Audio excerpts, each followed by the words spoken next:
Channel को subscribe करें और बेल आइकन को प्रेस करें वीडियो सबसे पहले देखने के लिए। क्या अब वेब 3.0 आने के बाद पूरा इंटरनेट क्या डार्क वेब बन जाएगा? क्या अब नॉर्मल वेब रहेगा ही नहीं? वेब 3.0 आखिरकार है क्या और कैसे ये पूरी दुनिया को बदल कर रख देगा, इस चीज के बारे में आज हम बात करने वाले हैं। आपको पता है, जब इंटरनेट पर वेब का आविष्कार हुआ था तो वो ऐसा नहीं दिखता था जैसे अभी वेब दिखता है। जब पहले वेबसाइट बनी थी, यानी कि वेब 1.0, तो जब सर टिम बर्नर्स ली ने बनाया था, पहली वेबसाइट बनाई थी, तो भाई उस पर इनफैक्ट इमेजेस भी नहीं हुआ करती थी, सिर्फ लिखा हुआ आता था और लिंक आते थे जिन्हें हाइपर लिंक कहा जाता है, जिन्हें क्लिक करने पर आप दूसरे पेज पर जा सकते थे। ये शुरुआती दौर का वेब था इंटरनेट पर। और धीरे धीरे फिर इमेजेस भी ऐड होने लगी, HTML का आविष्कार हुआ और वेब पेजेस बनने लगे। ये वेब का वो दौर था जब वो शुरू ही हुआ था।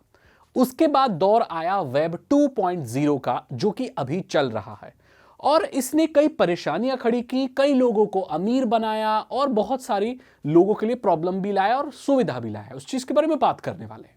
ये वो दौर था जब इंटरनेट पर वेबसाइट सिर्फ स्टैटिक वेबसाइट नहीं थी, सिर्फ ऐसी वेबसाइट नहीं थी जिसपे इमेज है और टेक्स्ट है, no video, no flash content, ऐसा कुछ भी नहीं। अब सब कुछ बदल गया, डायनामिक हो गया।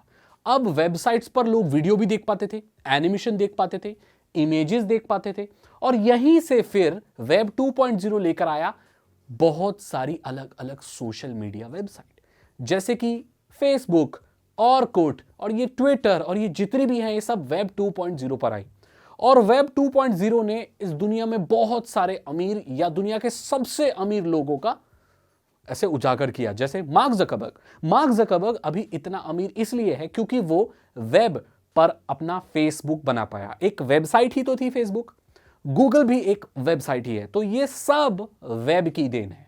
बाद में इन्होंने एप्लीकेशन बनाई, क्लाउड व सर्विसेज बनाई, that's a secondary thing, but the primary thing is कि वो एक वेबसाइट से ऊपर उठे, करेक्ट।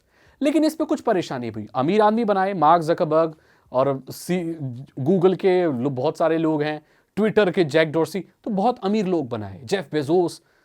लेकिन परेशानी भी आई। परेशानी ये आई कि ये जो सोशल मीडिया थी ये सेंट्रलाइज थी, और जब सोशल मीडिया आई तो यहां पर सारे लोग अपना डेटा अपलोड करने लगे। जो पहले का वेब था ना, वहां पर जो वेबसाइट जिसने बना दी आदमी ने, वो वेबसाइट वैसी ही रहती थी। जैसे मैंने वेबसाइट बनाई जिसमें 4 पेज है, उसमें 4 ही पेज रहेंगे, उसमें मैं ही अपलोड कर सकता हूं, लोग कुछ अपलोड नहीं कर सकते। बहुत लिमिटेड डेटा था। एक वेबसाइट सिर्फ 5 MB की हुआ करती थी, सिर्फ 5 MB की।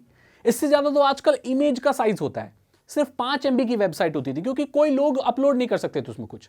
वेबसाइट बनाने वाले ने जो बना दिया वो वेबसाइट स्टैटिक ही रहती थी। लेकिन अब बदल गया वक्त, वेब 2.0 आ गया।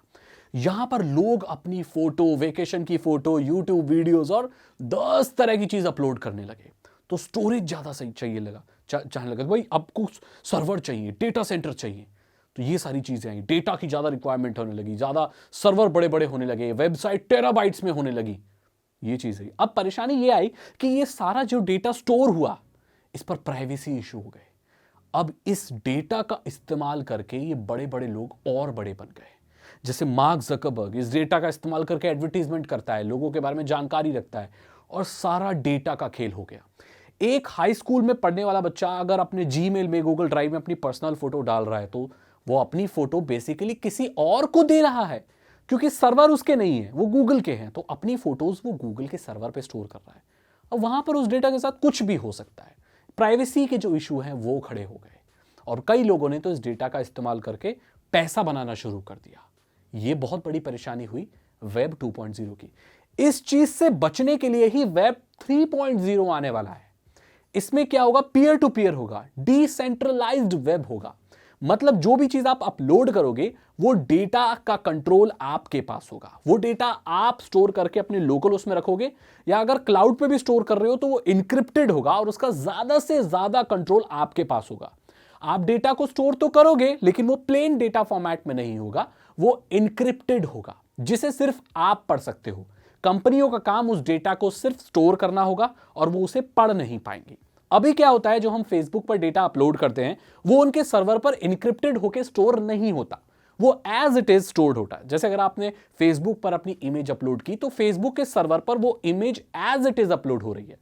फेसबुक चाहे तो उसे पढ़ सकता है, हालांकि फेसबुक की पॉलिसी ये कहती है कि वो खुद भी लोगों का डेटा नहीं पढ़ सकता, बट वो पढ़ सकता है, टेक्निकली पढ़ सकता है। मॉरली और उनके पॉलिसी के हिसाब से देखें तो नहीं पढ़ सकता, बट टेक्निकली वो पढ़ सकता है, राइट। लेकिन डिसेंट्रलाइज्ड वेब आने के बाद ज्यादातर डेटा आप अपने लोकल सर्वर पर, यानी अपनी फोन में, अपने लैपटॉप में, अपने कंप्यूटर में स्टोर करके रखेंगे, और अगर आप क्लाउड पे स्टोर करेंगे तो इंक्रिप्टेड फॉर्मेट में होगा। इससे क्या होगा कि डिसेंट्रलाइज्ड वेब बन जाएगा। इन कंपनियों के पास जो कंट्रोल है हमारे डेटा का वो चला जाएगा, और सेंसरशिप भी चली जाएगी। ये भी ध्यान देना, क्योंकि डेटा हमारे पास स्टोर हो रहा है, क्या डेटा स्टोर हो रहा है क्या नहीं हो रहा है, वो अब पीयर टू पीयर हो जाएंगे। मतलब कोई अथॉरिटी नहीं होगी, ये सेंट्रलाइज्ड नहीं होगा, कोई बहुत बड़ा मालिक नहीं होगा। जैसे अभी फेसबुक का मालिक मार्क ज़करबर्ग, उसके पास बहुत पावर है। डिसेंट्रलाइज्ड वेब आने के बाद कोई सोशल मीडिया प्लेटफॉर्म ऐसा बनेगा जैसे टॉरेंट, ये ब्लॉकचेन टेक्नोलॉजी पर काम करेगा। इसको हैक करना लगभग नामुमकिन होगा। जी हां, अब फ्यूचर में जो सोशल मीडिया वेब 3.0 पर आएंगी उनको हैक करना लगभग नामुमकिन होगा, क्योंकि ये ब्लॉकचेन नामक डिस्ट्रीब्यूटेड लेजर टेक्नोलॉजी पर काम करेंगी। उसको हैक करना मतलब दुनिया के हर रिकॉर्ड को हैक करना, विच इज प्रैक्टिकली इम्पॉसिबल और वेरी डिफिकल्ट टू डू। तो इसमें क्या होगा कि आपके अकाउंट वगैरह बिल्कुल हैक नहीं होंगे, ज्यादा सिक्योर होगा। ब्लॉकचेन टेक्नोलॉजी पर काम कर रहा है तो जो चीजें जैसी हैं वैसी ही रहेगी। ब्लॉकचेन का इस्तेमाल करके एनएफटीज, क्रिप्टो करेंसीज, ये सब बनती हैं, और ये सारी टेक्नोलॉजी लगभग हैक प्रूफ होती हैं। और सोशल मीडिया भी अब कुछ यही होने वाला है। यहां पर जो स्टार्टिंग में मैंने स्टेटमेंट कहा कि वो डार्क वेब बन जाएगा, तो ये मैंने इसीलिए कहा क्योंकि यहां पर कोई बीच में अथॉरिटी नहीं है, डेटा इंक्रिप्टेड है और मैं ही पढ़ सकता हूं, तो वो डेटा कुछ भी हो सकता है। तो वेब और ज्यादा ओपन हो जाएगा, लेकिन उन लोगों के लिए भी रास्ते खुल जाएंगे जो इस टेक्नोलॉजी का इस्तेमाल करके कुछ गलत करेंगे। अब देखो, अगर कोई किसी चीज का इस्तेमाल गलत के लिए करता है, इसका यह मतलब नहीं है कि वो हम टेक्नोलॉजी इंट्रोड्यूस ही ना कराएं।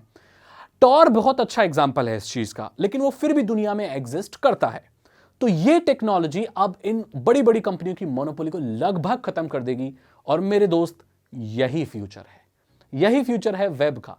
यहां पर मैंने आपको 3 जनरेशन के बारे में बताया वेब की, वेब 1, वेब 2.0 और वेब 3.0, जो कि अब आने वाला है।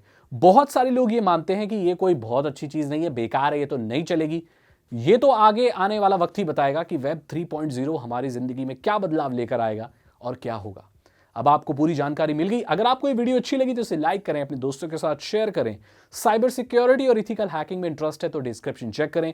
299 रुपीज के 3 इथिकल हैकिंग कोर्सेज हैं जो आसान भाषा में आपको इथिकल हैकिंग सिखा देंगे। मैं मिलता हूं आपसे अगली वीडियो में।